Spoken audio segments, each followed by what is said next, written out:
Deus, santidade e amor. Esta é a terceira de 5 partes de um estudo sobre a santidade e o amor de Deus. Na primeira parte, falamos sobre o equilíbrio entre esses dois aspectos da natureza divina. Na segunda mensagem, enfatizamos a santidade de Deus. E agora, nesta terceira, vamos ver o outro lado da moeda, o amor de Deus. O Deus de amor é o justificador. Talvez vocês lembrem do que falamos na primeira mensagem sobre Romanos 3, versículo 26, que Deus é justo, porque Ele é santo, e justificador, porque Ele é amor. O Deus de amor é o justificador. Se não tivesse alguma noção da justiça do santo Deus, como seria possível o homem apreciar a justificação do Deus de amor? O pecador merece a morte. Citamos na última mensagem, Romanos 6, versículo 23, que o salário do pecado é a morte. Mas, por outro lado, por causa do amor de Deus, Ele não deseja a morte de ninguém. Ele quer salvar todos os homens. Ezequiel, capítulo 18, faz algumas afirmações. E embora existem várias discussões no mundo religioso, até sobre a questão de Deus determinar ou não a salvação do homem, nós não devemos aceitar qualquer doutrina, mesmo sendo bem elaborada e bem explicada por teólogos. Não devemos aceitar qualquer doutrina que faria de Deus um mentiroso.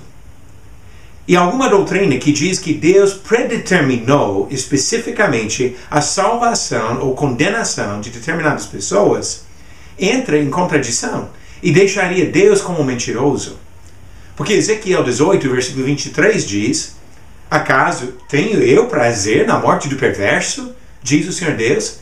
Não desejo eu antes que ele se converta dos seus caminhos e viva? E no versículo 32, ele afirma: porque não tenho prazer na morte de ninguém, diz o Senhor Deus, portanto, convertei-vos e vivei. Pelo fato que Deus deseja a salvação de todos, Ele deixa com o homem a possibilidade de se converter e viver. A decisão entre a vida e a morte é a decisão do homem. Deus não determinou de antemão a sua salvação ou sua condenação. Você determina na sua resposta à palavra de Deus. Isaías 55, versículo 7. Deixe o perverso o seu caminho, o iníquo os seus pensamentos. Converta-se ao Senhor, que se compadecerá dele, e volte-se para o nosso Deus, porque é rico em perdoar. Deus deseja perdoar. E o homem decide reagir.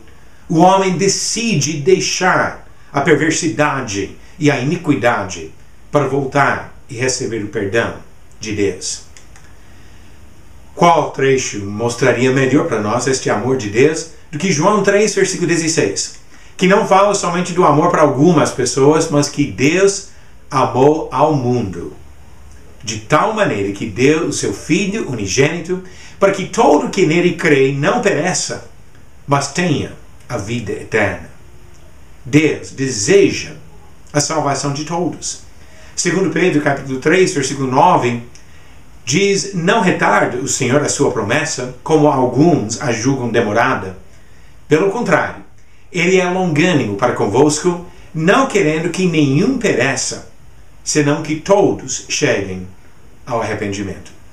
Este é o desejo de Deus. Ele não quer a morte de ninguém, porque o Deus de amor é o justificador. Como compreender tudo isso? Como compreender um Deus perfeitamente santo e perfeitamente amor? Talvez nós nunca vamos compreender perfeitamente, mas podemos aceitar, podemos acreditar.